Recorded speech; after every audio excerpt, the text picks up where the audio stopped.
Jeg har været nede og hente Good To Go 2 steder. Det har været 7-Eleven.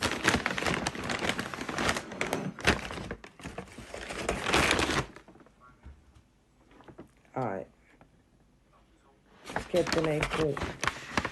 Nej. Skulle du ikke sige det?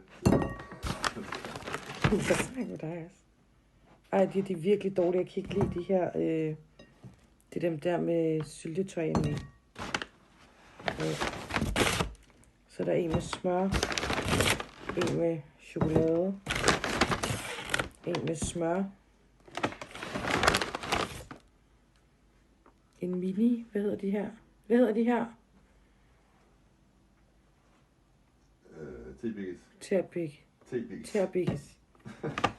Terbikis. Og en stor terbikis. Og sådan en her. Det var lidt bedre, end hvad jeg troede, faktisk. Jeg kan ikke prøve det. Og en mini også. Hvornår fanden er de begyndt at få mini? Derovre. Og denne her. Det er okay. Hvad gav jeg? 19 kroner. Og jeg har fået 1, 2, 3, 4, 5. 5, tror jeg, croissanter. Og 1, 2, 3, 4, 5 mormors ting. Det er okay. Ja, nu smutter jeg lige tilbage her i. Og så hentede den her i Netto. Og jeg troede, jeg havde min cykel, så jeg kunne cykle derover. Men den har jeg efterladt over ved vuggestuen.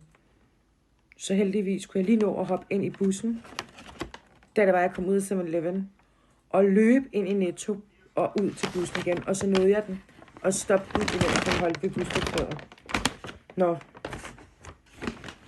Der er en bolle. Gulerodsbolle ting. Pøllehorn. Lille pøllehorn. Stor pøllehorn. Lille pøllehorn.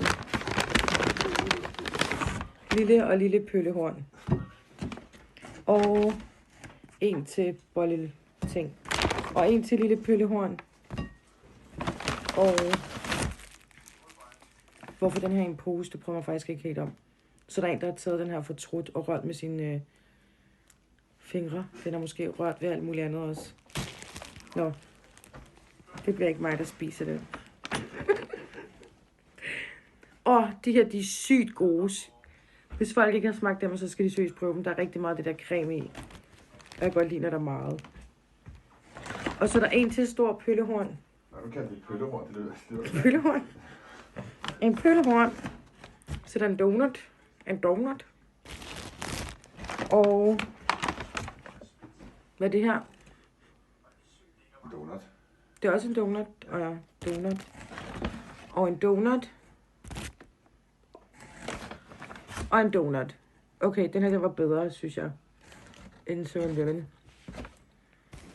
Jeg har fået sygt meget. Prøv at kigge. Voldsomt. Så vi har 3 børn, der kan spise af det også. Så Netto kan godt anbefales, men hvad hedder den der? 7-Eleven på Sjælør, lad være, fordi den var okay i dag. Men de andre dage, vi har prøvet det, der har det virkelig været lort over i den her 7-Eleven. Den ene dag, den ene gang endte jeg faktisk med at klage, og jeg er ikke typen, der klager. Kun til alle andre end dem, der kan gøre noget ved det. Tak for, at I gad så med. Hej!